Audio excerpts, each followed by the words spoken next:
our goal was to build a $10 million company, and we thought that was massive. We're having the best week in business, and then on the weekends, when it's time to spend time together, just you and I, we'd have a fight. Like this goes up and then down, and life actually doesn't have to be like that. Yes. Any really, really successful person, they don't stop when they hit certain levels of income. In order to raise your internal thermostat, you have to surround yourself with people that are functioning at a higher level than where you are. But how would it feel if all of a sudden you woke up tomorrow and you started making $1 million a month?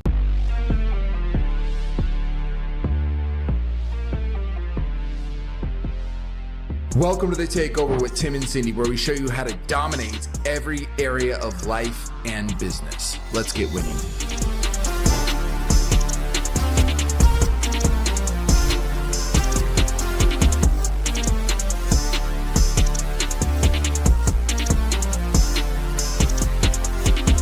Welcome to the Takeover with Tim and Cindy. Today we're going to talk about the number one thing that's keeping you from achieving everything you want in your business, your life, your finances, your relationships. And it's going to be something that for some of you is a little frou-frou, a little airy, a little, oh yeah, I've heard all this stuff before. But the reality is what we're going to talk about today is just as real as gravity. And I promise you, that if you're not paying attention to this, it is probably the number one thing that's killing your results. I know for me, I went 10 years without submitting to the reality of what we're going to talk about today. And when I did, it absolutely changed the game. And that is self-sabotage. Have you ever had times where things were really successful and then they weren't, and then it was up and down, and it was like that BS meme that's famous on social media. Entrepreneurship is like this, it goes up and then down, and life actually doesn't have to be like that. Yes. It does not have to be like that. Your relationships, your health, your happiness, your money, your finances, your success can actually be a consistent growth. Yes. Right? Is there going to be a little fluctuations? Absolutely. But it's not this up and down and wind. That is happening because of self-sabotage. So let's go ahead and get into it today. I know for me personally, this has made a massively transformative difference in my life, incredibly tangible. Yes. And it's like, maybe if you've watched The Matrix, maybe you haven't. But for me, it was like once my eyes were opened, there was no unseeing what was going on. So let's talk about this, and hopefully we open up some eyes today and really allow people to start achieving consistent success without the ups and the downs. Absolutely. So I think about self-sabotage. You and I refer to this as your internal thermostat. So what happens is each of us has an internal thermostat with regards to our success, our love life, our relationships, our business, all the different areas of our lives. You essentially have a setting as to where that thermostat is in all of these areas.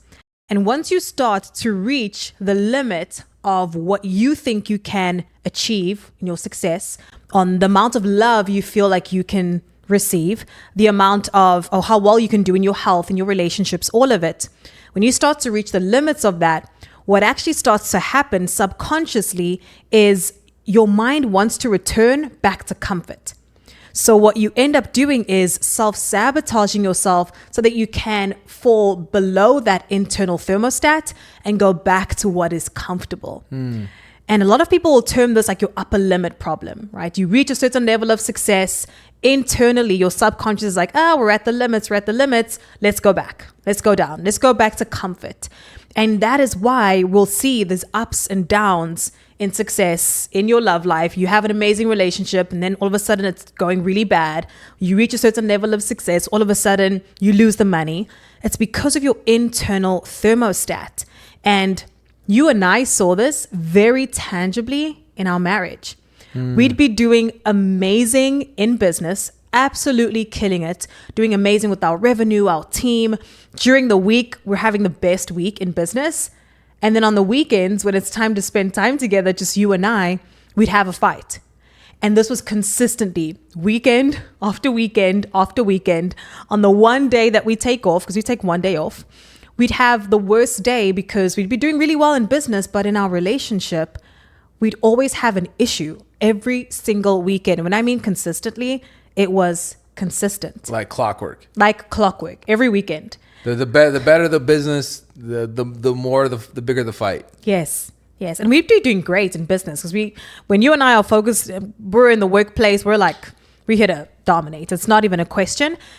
But when we'd be in our personal life, we wouldn't have that same synergy. We'd always be fighting. We'd be apart some Saturdays because, we'd be fighting. And so when we identified the reason we were fighting every single weekend was not because of anything else other than we started reaching that upper limit in our relationship. Subconsciously, what was going on was we thought that we could achieve really well in business and do great, but we couldn't achieve that same level of love, of just affection in our marriage and doing really awesome on a business level too, or on a relationship level too. And so not feeling worthy of both, essentially. Yeah. Yeah. And I think it's like, if you would have talked to me about this, 5 years ago, I'd be like, come on, get out of here. What are you talking about? I want all of it. Trust me. I want all of it. I think I deserve all of it. Trust me. The reason why I'm not hitting that is because this happened, or because this, or because she said this. She said that. And I promise you, the reason why that is, any ups and downs, the vast majority of ups and downs, it can even be like times when you get things are going awesome and all of a sudden you start getting cold. I never get colds and now you get a cold. Like there's so much of this that it can actually impact. And this is like scientifically, neurologically tested and proven realities is that humans by nature adapt to whatever their environment is. They get comfortable and we crave safety, comfort, and certainty. Most of the human race throughout all of human history has spent most of their days just trying to get enough food to stay alive, right? So we are programmed to have like just no safe, no secure, no comfort. We're not used to having these exponential lives where we can have all these comfortable things. We're not catching up to our modern life yet. And so what's happening is this old programming is trying to keep us safe. It's trying to keep us comfortable. It's a good intention that's creating negative impacts, right? Yes. It's trying to stabilize life, create security. This is the same reason why somebody can get comfortable even being homeless. Even they could start having success and they'll fall back. This could be the same thing where your money starts going up, and because you're not used to earning that kind of money, you like let off the gas or whatever, and now all of a sudden your income starts going down. And with us, what was happening was there was some kind of sabotage going on where we didn't believe that we were able to have that much success across the board. Yes. As a whole, it's like either because I think we were so used to, when the business crashed, we were down, we were eating ramen, we were just doing whatever it took. Our relationship was strong and healthy. Then it was like once the business started taking off, it was like there was something internally we were not believing that we were allowed to have both. Yes, absolutely. What other examples would you say are ways that, I think it'll be helpful for our listeners? What are other ways that you've personally self-sabotaged, that we can give some examples? Because it looks so different for so many people. And I think giving some more tangible examples can help people identify with, maybe that's what's happening in my life. It's actually self-sabotage. Money. So most of the beliefs and programming you have were inherited. Yeah. They were given to you. You didn't decide them. The things you say you want externally aren't necessarily the things of your internal programming. So if you grew up and it was like, money doesn't grow on trees, there's not enough money, like all of these things, a penny saved is a penny, or like all of these sayings, we don't have enough money for that. That's for rich people. We're not those kind. All of these things become your reality, and you your programming. You were not, you didn't choose these. They were given to you. Parents, school, society, etc. School. Yeah. This is why most of what you believe on an internal subconscious level it was not something you chose to believe. It was beliefs that were given to you by your parents, and your parents were given to by their parents and their surroundings. And penny saved is a penny earned. Like save. We don't have enough. There's not enough to go around. Like so much lack. For me at least, it was very coupon. It was, we don't have enough for this. It was buy the generic cereal, not the real cereal. It was buy the cheap beans, not the expensive beans. It was always like conserve, like all this energy, time was spent to conserve. And then, you mix that with, like I had went to a Bible college. Most people don't know about it. I went to a Bible college, and even though it wasn't like a teaching that money was bad or evil, it was like a feeling like abundance was not like spiritual. Wow. It was, and it was essentially what I would call now like just a poverty mindset. Yeah. Where it was like the less you had, the more worn out your shoes were, the more the smaller your bank account was, or the more that went in your bank account that you just gave out was like, that was like, I'm just trusting the Lord day to day. And that actually had a negative impact on me for easily 10 years. Wow. Because out of school, I'm like, I never wanted to be a preacher. I never wanted to, like, that was not I don't want to work in church. That's just not my thing at all. I wanted to do business. But despite my external saying, I want to do business, I want to be a multimillionaire. When I first started business, I was like, one day I'm going to write a book called The Millionaire with the Hose in the Bucket. So externally, I believed that. Externally, I had confidence in that. But every time business would start going well, I would feel almost like a guilt. Oh, yeah. I would feel a guilt like I want a Ferrari one day. I want nice things one day. But I would always have to say, but I also am going to give money to this, and I'm also going to do this. It was like there was like this guilt. Justify. I had to justify the things I wanted. Yeah. I had to justify that I wanted to make. I want to make money so that I can do this and make all this impact. And it was like all these justifications. What was really happening internally was the beliefs that I had carried and that I had inherited from the environment of essentially the less you have, the more spiritual you are. The more you have, unless you're just giving it all away, means you're not spiritual. Yeah. So it was like my internal belief was that money was bad. And so once how did that show up in business in your life? Every time I would make a certain amount of income, it would go down. And here's exactly how it practically worked out. Looking back at it is I would put so much time, energy, effort into one activity, and the thing would start to get working. It would start making money. And then it was the weirdest thing. It was like the activities, the actions that I took to get that income coming in was like, I would let off the gas and I would kind of coast.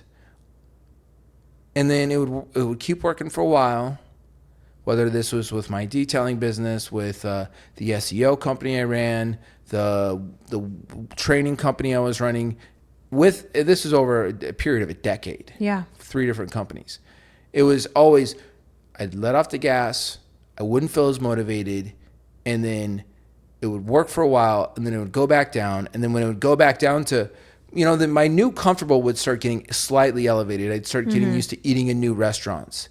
And then when that thermostat, or, when I would go below that, then I would work hard to get back to being able to, eat the restaurant, spend this money, take the trip, do these things. But it was so slow because I was slowly lifting that just by creating new like standards, but it would never let me keep going. Whereas you look at any really, really successful person, they don't stop when they hit certain levels of income. Yeah. They don't stop when they hit certain levels of success. I think self-sabotage shows up a lot for people in that area. I think the same for me. It's something as simple as you start posting consistently on social media, you're consistent, your views start to go up, have reels hitting millions of views, and then all of a sudden just stop doing the activity because you feel that internal sense of, maybe it's a little bit of imposter syndrome, or you just stop doing the activities that got you to the success. It could show up in your health too, right? Your fitness. You're really consistent. You're going to the gym. Body's looking great. You feel great. Energy is amazing. And then you stop.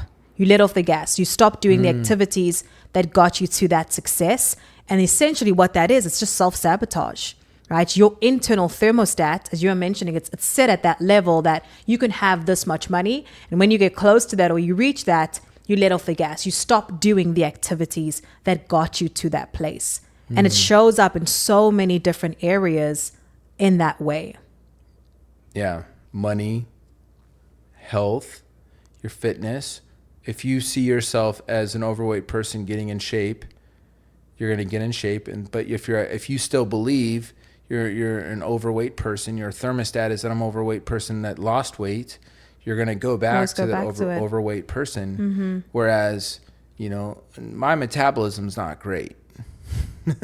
Like I can put weight on really quick, but if I see my own internal being as I'm healthy, I'm fit, I'm active, if I believe that in my being, the moment I start seeing myself in the mirror go the direction that I want it to go, or I start feeling lethargic, or it's a little harder to get out of bed, I'm like, no, this is not happening. Because the internal belief I have on who I am, that can be in your relationships, it could be in your walk with God, it can be in any area, literally any area of your business will be governed by this internal thermostat. Absolutely. Okay, so I'm at this point, some people, this is making sense. It's starting to connect. Maybe you can see the areas that you're probably sabotaging or potentially sabotaging. So becoming aware of that, how do we even change that thermostat? How do we turn it up or turn it down? Yeah, as you mentioned, the first step is you have to be aware of it, right? You have to be able to notice and identify when are you having those cycles, the peaks and then the valleys, and the peaks and the valleys, and identifying them, as we were mentioning, in different areas of your life. Is that a recurring theme? Is that happening? Because the moment that you are aware that you have that internal thermostat, that self-awareness allows you to change it. With our relationship, right? We were able to identify that was a limitation that we had of our thinking and our internal thermostat. And that allowed us to put things into place to address it and to change it. So, for example, we resolved to stop fighting. We just made the decision because we knew every time we'd fight, that would be us going back to that level, lowering that internal thermostat. So one, you have to identify that it's taking place. In hindsight, just go back and reflect on what are some time periods in my life where I hit certain levels of success in life, in business, maybe it's in your health, and then I returned back to that level of comfort. Because once you can see what those cycles are, you can then replace it or take action on it. So step one is self-awareness. Step two, I would say, when you start to reach the levels of your upper limit or that internal thermostat, essentially you are breaking past your comfort zone. So what happens is you retreat. The opposite of retreat is to push forward. So when you start to feel the discomfort, start to move more into it. Identify it, like, this is really uncomfortable. I'm starting to enter levels that I'm not as familiar with. Recognize it, label it, and then start to push past that discomfort. So because it's almost like when you're working out. Yes. To build that new muscle, you gotta get it uncomfortable, push it into that. Push into the discomfort because on the other side of discomfort, there's growth, there's opportunity, there's success. So one, recognize it, then push past discomfort and make it a habit. You and I are always doing things that are uncomfortable because we're always trying to raise and level that internal thermostat that we have that's set to whatever it's set to at the time, right? We're always trying to break past those limits. So if you can make it a habit to push past discomfort, on the other side of it, it's growth. Yeah. I would say probably the final and the last thing is, in order to raise your internal thermostat, you have to surround yourself with people that are functioning at a higher level than where you are at. In your fitness, maybe it's going to a gym where there's really fit people, there's bodybuilders, people that are at different levels to where you're at, because that's going to raise your thermostat. In business, as entrepreneurs, it's surrounding yourself with other entrepreneurs that are way beyond you in revenue levels. And the more that you and I started to do that, put ourselves in uncomfortable situations, put ourselves in rooms with people that are doing way beyond where we're at in business, it started to raise our internal thermostat, one, of what we know and what we believe is possible for us, but seeing other people achieve at those different levels resets our internal thermostat of what is possible and what we can ultimately achieve. Do you remember, well, I know you remember this, but I'm just thinking of the story of we had gone to that conference in Miami, Florida, and it was like a business boot camp type thing, and somebody had talked us in. It was the most we had ever spent to go to a conference. Where we were at, it was a lot of investment for us, and it was very uncomfortable. It was nerve-wracking. But then we got in our seats, and everybody around us was very high-level people, and it started to be very powerful. And during the conference, we actually bought another like super high-level package. The part of it was if you bought the program, they were going to do at the end of the night, they were going to do like this big VIP meeting with the people who bought this like big, huge program at the main guy's penthouse. Yes. In this new condo we bought. And we bit the bullet and we did it. It was the most we had ever invested. It was uncomfortable. It was scary. It was very scary. And so we go to this penthouse, and we go in there. I think we were doing 50 or 60K a month at that time. Which for us, our goal was to build a $10 million company, and we thought that was massive. It was a big goal. It was a massive goal for where our internal thermostat was. So just to give some context, we step into this room, and we start meeting people and talking to people, and it was uncomfortable for a second, but then it was like, oh, these are just normal folks. Yes. And, one guy comes up to me, he's doing $500 million a year. We're chatting with him. Somebody else comes up to me and goes, hey, how much are you guys doing? And, we're doing 50 or 60K a month. And I kind of inflated it a little bit. We're doing 70. I said 70. And the guy goes, 70 million. Awesome. What kind of company you do? And it was like that moment and that environment and that room, it was an immediate shift in what we could believe for, because we got in the room, we got around other people that were doing things on an entirely different level. And we just realized it was that moment that our thermostat lifted. And I don't know if there is any more potent thing that you can do than to be in an environment where other people are at and beyond your goals. Yes, because it makes your goals normal and achievable. Somebody else right now is living your goals. It's that normal, right? Yeah. Somebody else that started off worse than you've ever been is beyond where you're at.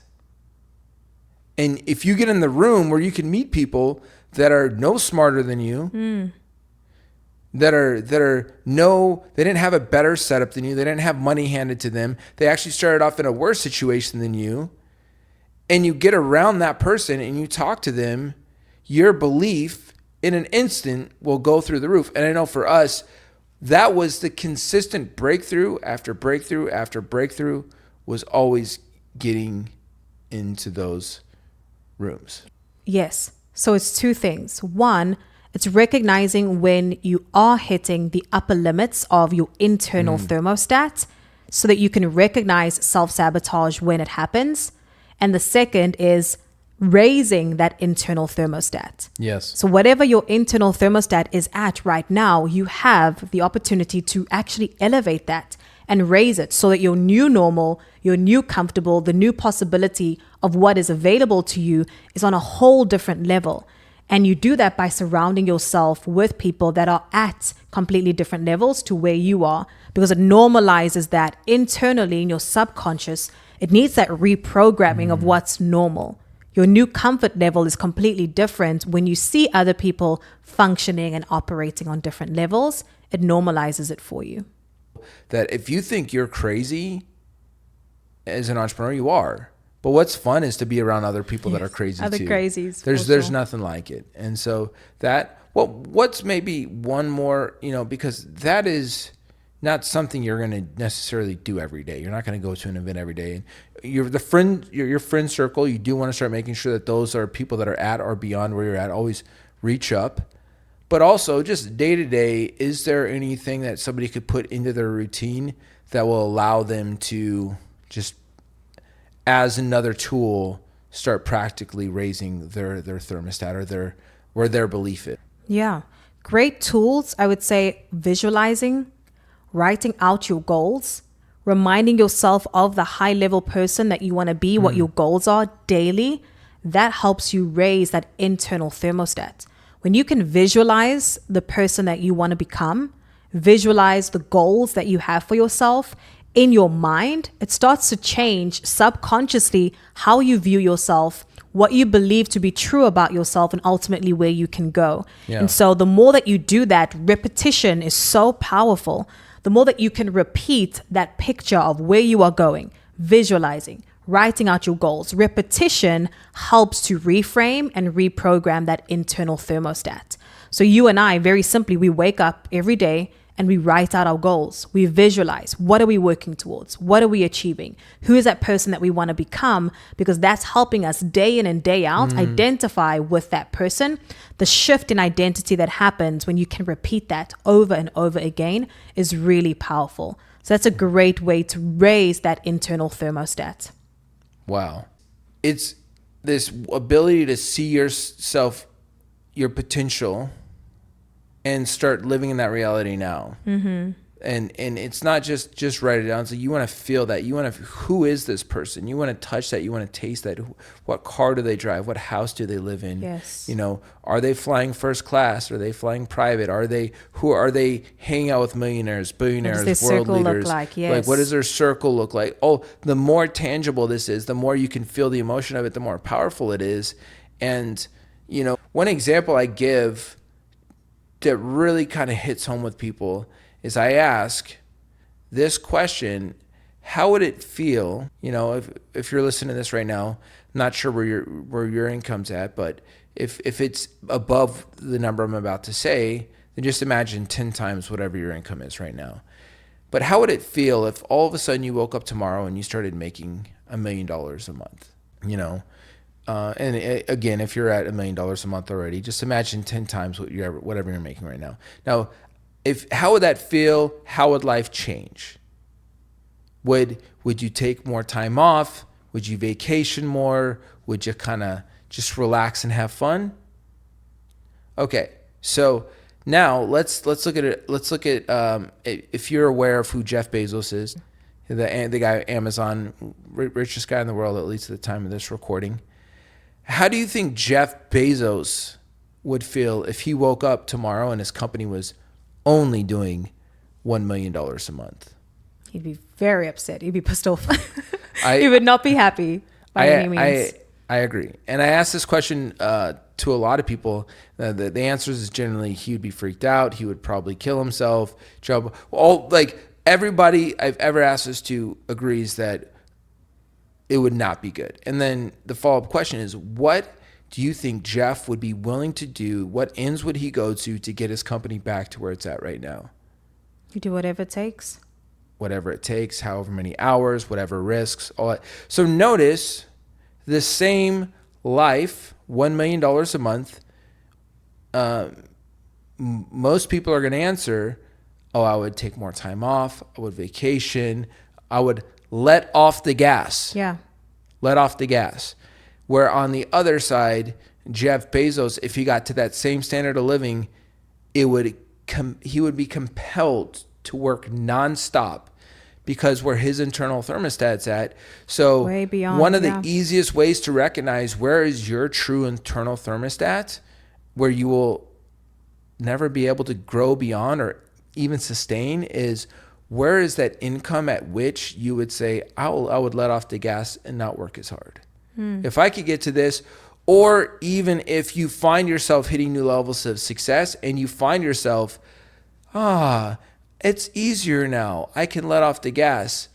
That's a really good sign of where your limitation is. And you, like you were saying before, you raise that by being around people, or visualizing is a very powerful day-to-day tool. Yeah. Because if in my mind, every morning I'm writing out, we're doing, $100 million a year, 40% profit, flying private, first class, all these things, and I feel the emotion of those things, now I start to, like, the little successes along the way, they're not that. They're not the experience that I have every single morning when I visualize my goals. Keeps you working, keeps you grinding. It keeps you doing the activities that are going to get you to that higher level goal. Just like Jeff Bezos would do if he was back down at $1 million. And the reason why he's at where he's at, one of the reasons is because he didn't stop. There was not a point at which this is good.